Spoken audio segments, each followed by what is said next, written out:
Es un gusto nuevamente reencontrarnos para hacer un anuncio en materia educativa.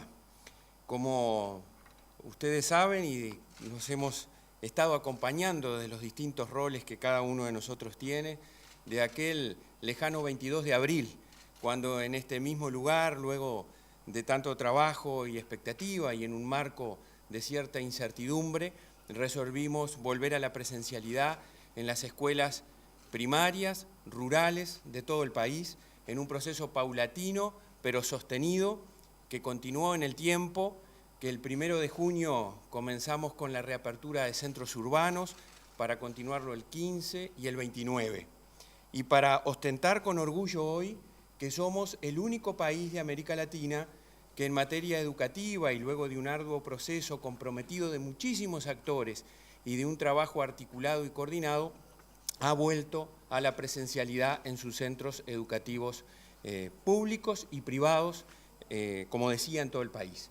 Hoy estamos aquí junto al Ministro de Salud Pública para anunciar una decisión que ha tomado el Consejo Directivo Central de la Administración Nacional de la Educación Pública en lo que tiene que ver con la obligatoriedad de asistencia, la obligatoriedad de concurrir a los establecimientos educativos en el marco de lo que establece el artículo 7 de la Ley Nacional de Educación. Hemos resuelto, en acuerdo con todos los directores generales de los consejos y en un marco de diálogo y de acuerdo con el señor ministro y el grupo asesor científico honorario, volver a la obligatoriedad en todos los centros educativos públicos y privados que estén trabajando y en el marco de la convocatoria que se realice por cada uno de ellos. Y esto tiene que quedar bien claro. La obligatoriedad a la cual se está volviendo a partir del 13 de octubre tiene relación con las convocatorias, con la funcionalidad, el funcionamiento que los centros educativos hoy por hoy están teniendo, respetando estrictamente los protocolos sanitarios que son de aplicación. La diferencia está en que hasta ahora esa asistencia era voluntaria y a partir del 13 de octubre pasa a ser obligatoria, en la medida que sean convocados y dentro de las posibilidades de cada uno de los establecimientos educativos. En segundo lugar, queremos anunciar que vamos a seguir trabajando para aumentar la presencialidad en los establecimientos públicos y privados en un marco de diálogo y de acuerdo con el Ministerio de Salud Pública, con el Grupo Asesor Científico Honorario. Nosotros lo queremos decir públicamente. Nos congratula muchísimo que existan manifestaciones públicas de querer tener mayor presencialidad. Estamos juntos ante ese desafío. El atender y el que volvieran a los centros educativos nuestros niños, nuestros jóvenes, con foco en la vulnerabilidad, con foco en distintas cuestiones que fuimos teniendo en todo este proceso que, como decía, comenzó el 22 de abril, nos une a todos los que estamos en distintas actividades. Y por eso nos parece muy bueno en este momento estar anunciando la vuelta a la obligatoriedad con seguridad, como lo hemos hablado con el Ministerio, y también anunciar que vamos a seguir trabajando a futuro para volver a una mayor presencialidad en el marco de las condiciones sanitarias que sean necesario ir adoptando para que ello sea posible, y para ello es fundamental el trabajo articulado y coordinado con el Ministerio de Salud Pública y con el Grupo Asesor Científico, como lo hemos hecho hasta ahora y como lo seguiremos haciendo.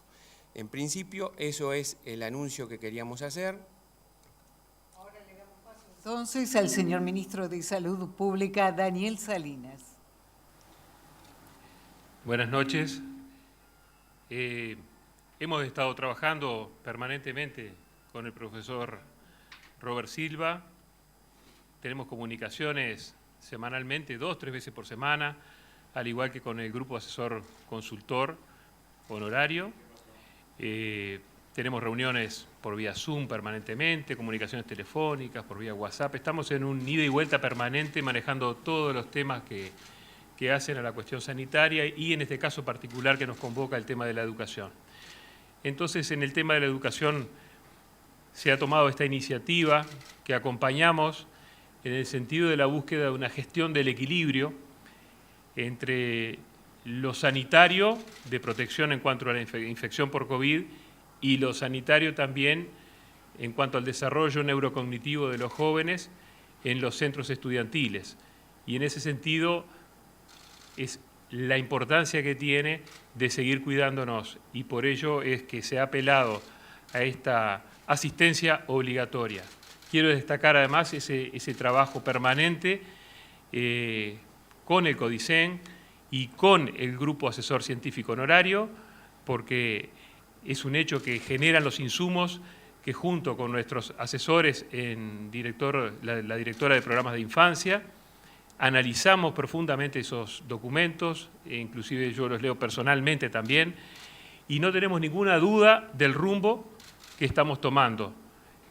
Uruguay se ha caracterizado, y voy a parafrasear al secretario de Presidencia cuando dice que damos pasos cortos y seguros, y añadiría con garantías. Acá lo que interesa es que cuando estemos dando este paso, estemos muy seguros y estemos dando también garantías a las familias y a los niños que asisten a los centros asistenciales. Por lo tanto, y en plena concordancia con los asesores, tanto del Ministerio como del Grupo GACH, frente a la eventualidad futura de que haya centros que no dispongan de las distancias que están establecidas por protocolos y que se deben mantener esas distancias, cuando sea oportuno, se tendrán que manejar frente a menos distancias más medidas de protección. Y esa es la balanza que se tiene que jugar cuando sea el momento y que eso va a estar en una ida y vuelta permanente entre las autoridades de la educación, el Grupo Asesor Científico y el Ministerio de Salud Pública. Pero apostamos, sí, por una mayor presencia con la obligatoriedad y a un mejor desarrollo neurocognitivo, porque no solamente es el aprendizaje de la currícula, sino también la interacción social, lo que hace a que estos niños sigan progresando intelectualmente. Muy bien, vamos a habilitar ahora el espacio de preguntas. Les solicitamos a nuestros estimados colegas que por favor realicen una pregunta por medio, así le damos la oportunidad de participar a más colegas. Gracias. Por acá, Daniel Rodríguez de Subrayado Canal 10. La pregunta es, hasta ahora se había manifestado que la obligatoriedad no iba a imponerse mientras durara el decreto de emergencia sanitaria.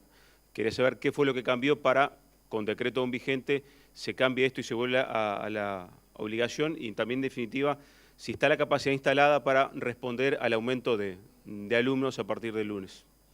Muy bien, nosotros hemos evaluado las circunstancias sanitarias del país, las circunstancias del respeto de las medidas de protección personal por parte de nuestros docentes, funcionarios y estudiantes, así como también el mantenimiento de la higiene de nuestros locales educativos. Que ello ha generado una cosa muy positiva hasta el día de hoy, que es que nosotros hemos tenido algunos alumnos que se han contagiado y algunos funcionarios, pero han contraído la enfermedad fuera del centro educativo. Entonces no se ha generado efectos dentro de los centros educativos. Y además una cuestión que es bien importante, que es la importancia de acudir a la búsqueda de nuestros estudiantes, de nuestros niños y de nuestros jóvenes, en particular en los contextos de mayor vulnerabilidad. Quiero destacar el trabajo sostenido que muchísimos funcionarios y docentes y las propias familias están haciendo para traerlos, pero creemos que con esta herramienta de la obligatoriedad tenemos una posibilidad más de que ello acontezca. Gracias. Buenas noches, Leonardo Luzzi de Telenoche. Yo quería preguntarles si ya tienen decidido las autoridades de la educación cómo van a hacer el tema de pasar los niños de curso, si hay un pasa a pasa, como se había dicho, sobre todo los de sexto a primero liceo, los de sexto liceo a primero de facultad, si de alguna forma se les va a dar, no sé si clases de apoyo o qué, porque seguramente el año no fue normal y no obtuvieron todos los conocimientos. Complementando la pregunta anterior, que me quedó una cosa sin responder, tranquilidad a las familias, porque nosotros mantenemos los protocolos vigentes. Por lo tanto, los grupos se habían organizado y los centros se habían organizado para que los alumnos asistieran divididos, manteniendo la distancia y todas las medidas sanitarias. Así que la obligatoriedad está asociada a ello. Reitero, para que todos nos entendamos y quede claro, la obligatoriedad está asociada a la convocatoria que el centro educativo realiza, y esa convocatoria está asociada, a su vez, al respeto de los protocolos sanitarios.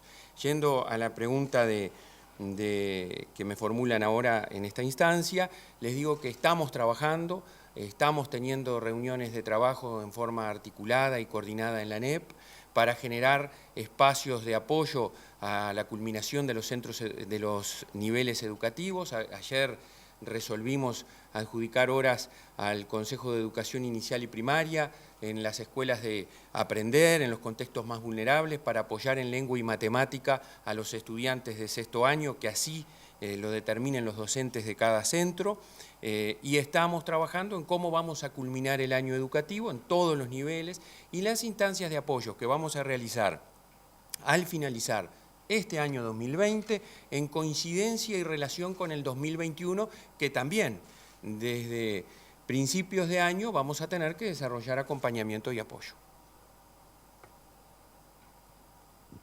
Natalia de Brun, de TV Ciudad.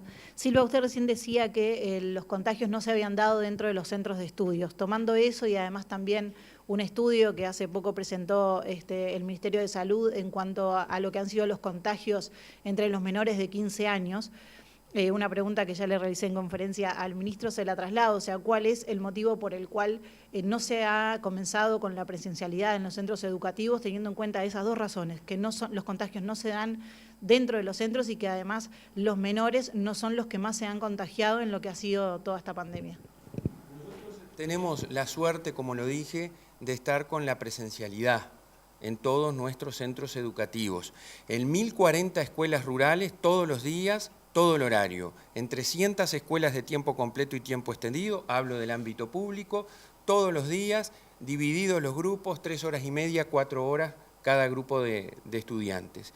La realidad nos lleva a que nosotros, valorando la presencialidad, coincidimos en que queremos más presencialidad, pero la presencialidad en cumplimiento estricto de los protocolos que los hemos elaborado en coordinación con el Ministerio y que establecen algunos requerimientos que, como el ministro decía, en las actuales circunstancias nosotros lo tenemos que seguir preservando. Pero nuestro norte es avanzar hacia una mayor presencialidad, cuidando estrictamente el aspecto sanitario. Y por eso esta articulación permanente, que ha sido clave del éxito como país que hemos tenido, siempre lo digo, el actuar coordinada y articuladamente, cada uno en el ámbito de su competencia, pero preservando el bien común que significa la salud integral y la educación de nuestros estudiantes.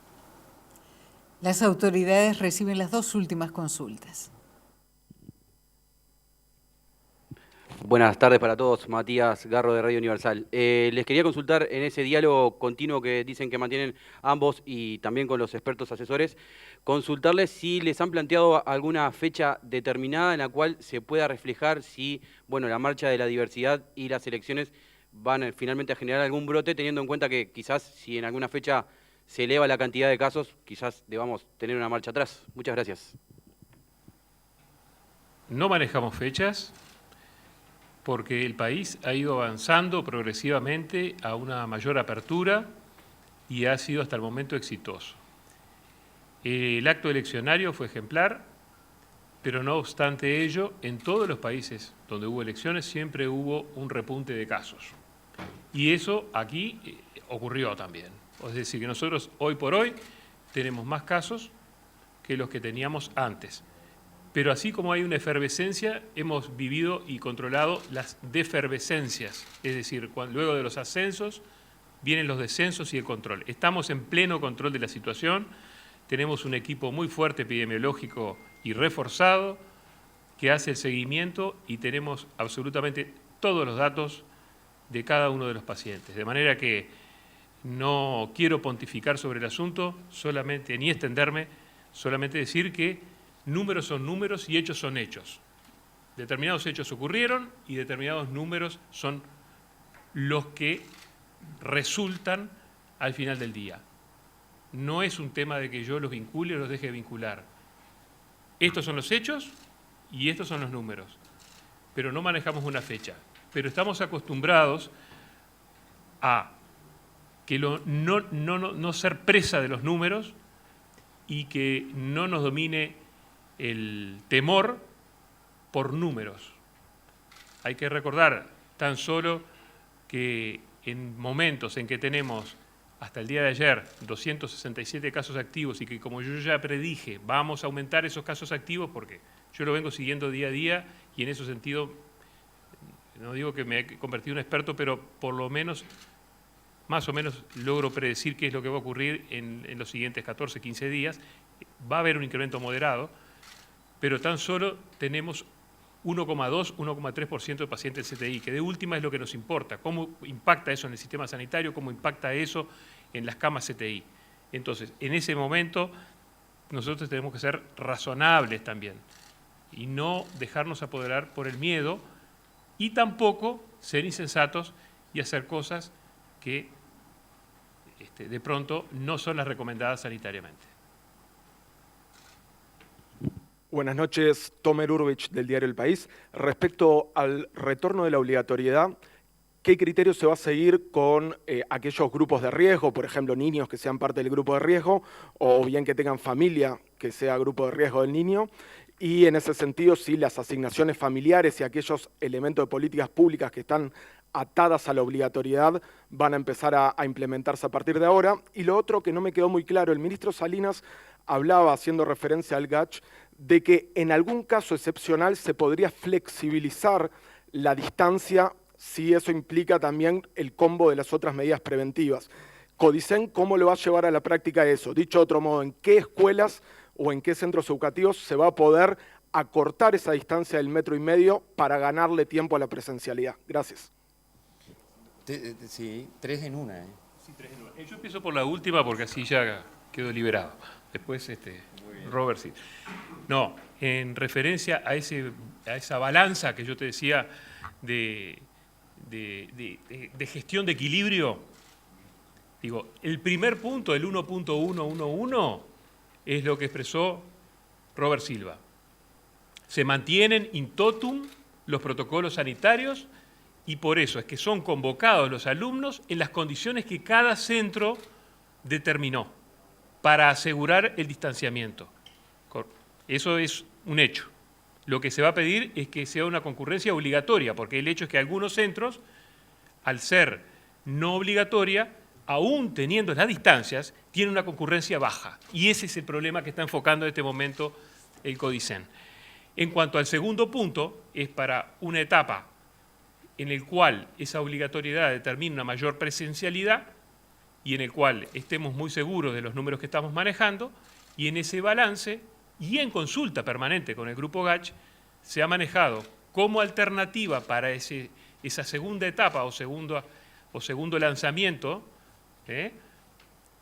ese modelo que busca una equivalencia entre disminución de cercanía, que no lo desea el Grupo GACH en sí mismo, conceptualmente, pero si hay que llegar a ese punto, mayor ventilación y presencia de mascarillas en los alumnos, que serían las medidas que serían la contrabalanza de la mayor presencialidad.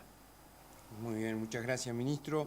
No, al contrario, le agradezco. Y lo otro, la primera pregunta, la primera parte de la interrogante, también le agradezco porque nos habíamos olvidado y ya hemos tenido especial intercambio sobre ese tema. Obviamente que quedan exceptuados de la obligatoriedad los estudiantes que sean considerados población de riesgo.